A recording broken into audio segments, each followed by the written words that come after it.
So my big like philosophy shift for this climbing season for this fall is I could encapsulate it as I'm going to try to send less.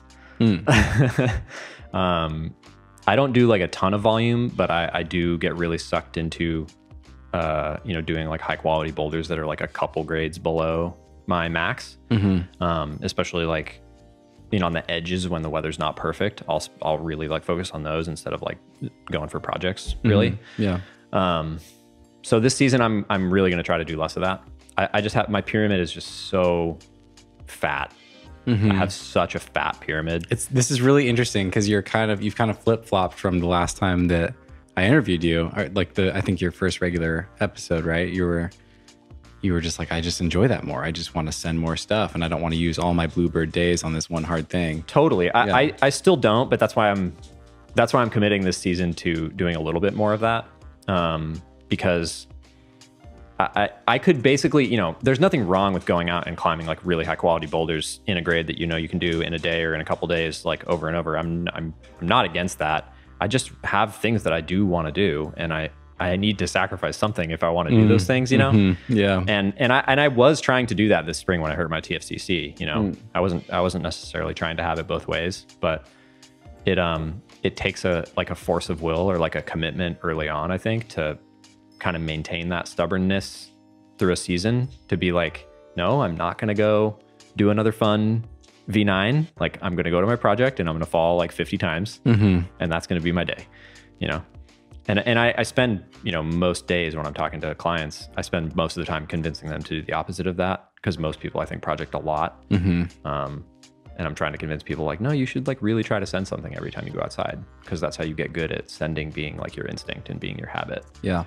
Which is important, I think. So I'm trying to latch on to what my clients are telling me, and they can latch on to what I'm telling them. Maybe Does the new philosophy, is that shift in part to like allow more of the strength maintenance stuff, or is it just because you realize like, oh, I have these hard things that I want to do, I should probably get around to them? Like, because we were kind of talking about not letting things slide so far next time. Yeah.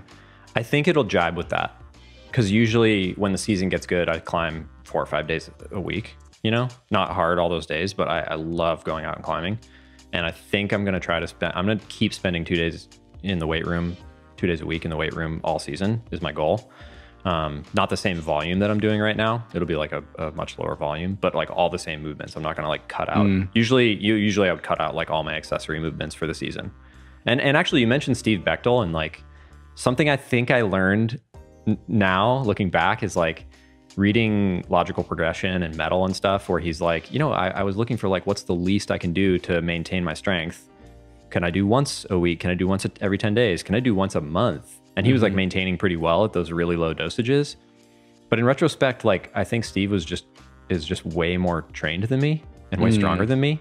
I don't think I can maintain going to the weight room once every 2 weeks. I was maybe like doing the same weight, but the RPE is like creeping up over the season. And that's not the same thing as maintaining your strength. Right. You know what I mean? Right. Even if I'm like, well, I'm still deadlifting like 205 or whatever I was at the beginning of the season, it's just like a little bit harder than it was at the beginning. I want to do better than that. So 2 days in the weight room a week. And then, I'll climb as much as I can outside of that without like digging into the hole. But I think that'll be a lot easier if I'm trying, V12 or V13, because I just can't try those for very long before I'm like, well, I'm done. Like my skin gives out, or I'm tired of like catching a hold in a way that's like not comfortable or pleasant. And one other piece of inspiration, I think, is I think I was hedging my bets a lot last year, because I hadn't quite found projects that I was like, that I felt really like I could do. And that's why I moved here, was to have more stuff to try to latch onto like that. And now I found a couple things where I'm like, okay, I think maybe if I really dig in, I could do that. Nice. And that makes it a lot easier to be like, okay, I'm like, now I'll like push my chips in to the center of the table, Yeah. Before I have like I don't play poker, but I was like, I have a really crappy hand, I'm not going to like bet very much. I want to keep doing fun V9s all the time if I can, Now I'm kind of like, no, I'll just try this thing. I have a good hand, so try to play it. I don't play poker. Hey friends, I'm interrupting my own video to tell you about Rumple. Fall is here. That means it's time to get cozy, and nothing is cozier this fall season than the Sherpa Puffy Blanket from Rumple. As if the original puffy blanket wasn't enough, the Sherpa Puffy Blanket combines impossibly soft Sherpa fleece with their original puffy blanket design. As you can see, I live in a van, and the Sherpa Puffy Blanket has been ideal for staying warm on these crisp fall nights. I've been sleeping with this thing every night, and it is literally the best. It's almost too cozy. I absolutely love it. It's perfect for staying warm at the Boulders or at the Crag during the fall season. Great for camping and just great to have around the house. So cozy up and head over to rumple.com/nugget and use code NUGGET at checkout to save 10% off your order. That's 10% off your first order when you go to rumple.com/nugget and use code NUGGET at checkout. Enjoy the rest of the video. Do you climb on your board? Do you climb inside at all during the season? Does that serve any purpose? I'll usually warm up on it. And then if there's like a, bad weather, a little phase of bad weather, then I'll climb on it out there for sure. Other than that, not generally, because climbing outside at a high level usually is pretty high velocity and pretty high intensity. So I do feel like my climbing maintains pretty well. The one thing I'll probably lose through the season is like capacity, but my capacity is not terribly high right now anyway. And in my view, like if I'm trying to climb V12 or V13, I don't need super high capacity. I just need to be able to tolerate sessions on that a few times a week. It'd be nice to be able to go do some other things, but I'm willing to sacrifice those. So yeah. So, if I went straight off of this to Waco again, for instance, that would be a rude awakening because my capacity will probably be really, really low. But something has to give. You can't train everything all at the same time, all the time forever. Right. Totally.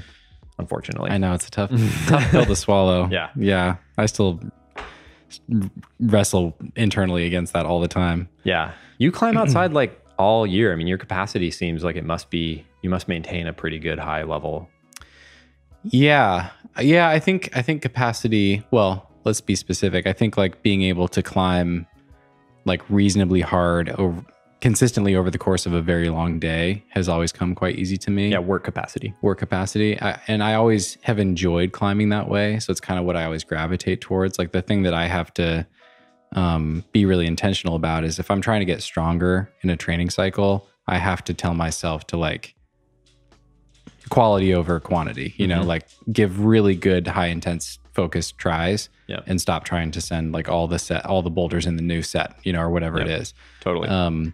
So I think I maintain that pretty well. I mean, it totally depends though. Like it's pretty easy in Waco because everything's physical and there's lots of good climbs at different grades and the density is really high. It was reasonably easy in Magic Wood. Rocklands, I feel like my capacity dropped way off because there's just not that many, you go to like a really cool project and you just want to check it out and there's like not that much else around. So that's your day. And, and I was kind of trying longer roofs. So it probably stayed higher than it would have if I was trying some of those like jumpy, dyno-y, things all the time. But that makes sense. But I think that is kind of like for whatever reason, kind of my like natural superpower. And I never know whether to like leverage that or lean into it more, or if I need to like do more of the opposite, I think I've learned that like leaning into it a little bit and building it up leads to really good periods where if I strip all that away and focus on the higher intensity and lower quantity, I can really like reach new peaks. Yeah. Because a big lesson for me was like having some success by training that way and then trying to replicate it without what came before it the next time, I'm like, oh, I forgot that I had a spring season at Smith where I was doing tons of sport climbing volume and like also doing some training midweek because it's the fall and I can't get out after work. And like my climbing volume was really high. Then I went into that like bouldering phase where I was climbing twice a week on my home wall or whatever it was. Right. But I didn't get the same results without doing all the stuff that kind of led into that. So, right. Yeah. It's never as simple as we like want it to be, even if we have an Excel spreadsheet with all our training in it, we like look at the sheet, and look at the results of that season and we're like, A equals B, if I just do A again, then I'll get B again. But it's never what got you here won't get you there. It's like, that phrase covers a lot of it, but it's also like, yeah, all the things that you weren't thinking about that got you to where you are.